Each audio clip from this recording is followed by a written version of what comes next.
you make YouTube videos, the sensation you often get is that you're screaming into a void. You know, right now it's just me and a teensy little lens on my camera, and I stare at it and I tell these stories, and sometimes I make mistakes and sometimes I do a good job. And at the same time, I'm watching around my apartment complex, wondering if I'm going to say something inappropriate, that my neighbors are going to overhear or whatever, and then you finish the video, you post it, it's the end of it. You know, sometimes you get feedback, sometimes you don't. You don't know how well you're doing or anything. It's an odd experience. So, I'm going with the do-rag again for this one. 2 reasons. One, the last few videos have just, I think I'm balding in real time here. There's way too little hair in the videos. The other is that one of the characters in this story was actually wearing a do-rag when he appeared, and I thought it might add to the ambiance. Oh great, the little kid and her mom are passing by. So, this occurred when I had first lived in Chicago. I didn't have any kind of money, so I had to get a place with roommates, and I wound up rooming with a pair of sisters they were a couple of characters, let's just say that. But the really interesting thing about them was that they had a brother named Charlie who had Down syndrome. And I'm not sure why you would name someone with Down syndrome Charlie. If you're not familiar with Flowers for Algernon, it's probably second only to maybe Corky for names for a mentally disabled person.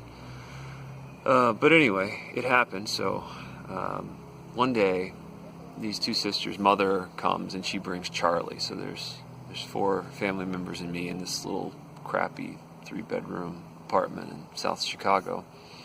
And this was my first experience living with anyone with any kind of serious mental disability. Is that what we say? I don't know the PC terms, but we're going to go with that. Just pretend I said the right thing if it's not. So, I know everyone's hoping that this is going to be some kind of like magical thing where I discover the humanity of the mentally disabled, but it doesn't play like that exactly. So this dude Charlie he's a good kid. He's older than I was, but you know, functionally the extra chromosome slowed him down. So,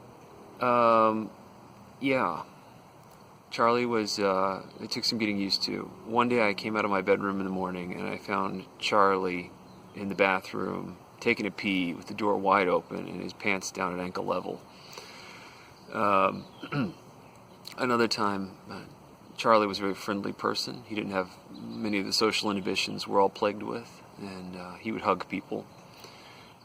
While he was visiting, someone lost a wallet, and we called the person. They came to pick it up, and Charlie delivered the wallet and hugged the person, who looked really uncomfortable to being hugged by a stranger. But you know, it was just how he was, right? Well, I was going to say Charlie's owners, Jesus. Charlie's family wasn't real good about limiting him and forcing him into the roles expected for a normal person, so they didn't have much of a problem leaving him alone with me either, even though he couldn't take care of himself for anything.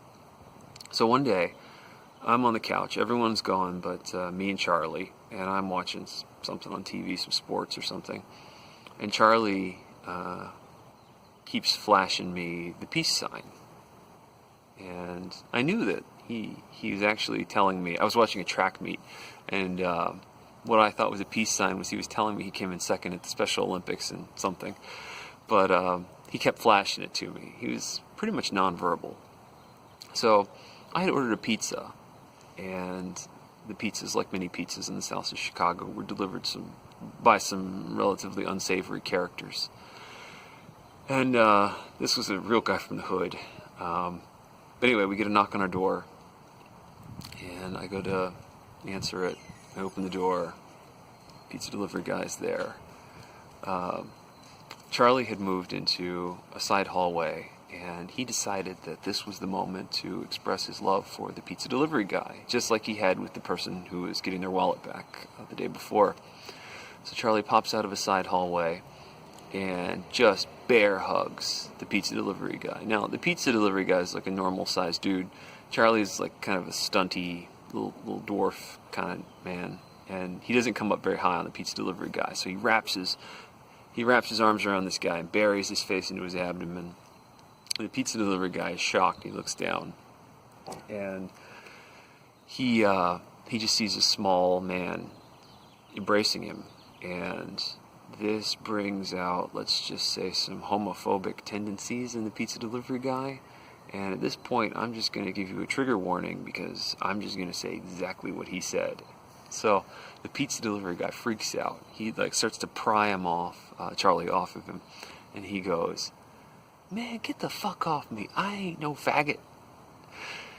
Charlie looks up. He's wounded. He's got a snot bubble. I remember that. And it's clear he's not all the way there. And pizza delivery guy sees that Charlie's behind the 8 ball, in terms of executive function. And he looks at Charlie and says, "Oh man, I didn't know you's fucked in the head. Rock on, my gay brother." And then he offers him the bump, which Charlie, I don't know if he knew about it or if he's too stunned, but so Charlie's just sort of standing there. The pizza delivery guy stands there. Pizza delivery guy's, not a mental giant either. Wheels are turning. He realizes that this might just get him fired. The non-PC comments he just rained down upon the possibly homosexual guy. I mean, can we also acknowledge the fact that the pizza delivery guy just assumed he was still gay, even after learning that he was, Down syndrome guy? But anyway, he looks at me, and I guess he thought I was the adult in charge, because he looks at me with a confident smile and goes, "It's okay, man. My cousin got the palsy, too." And so I just took the pizza, and the guy was gone, and I'm standing there looking at Charlie, and I said to Charlie, "You can't talk.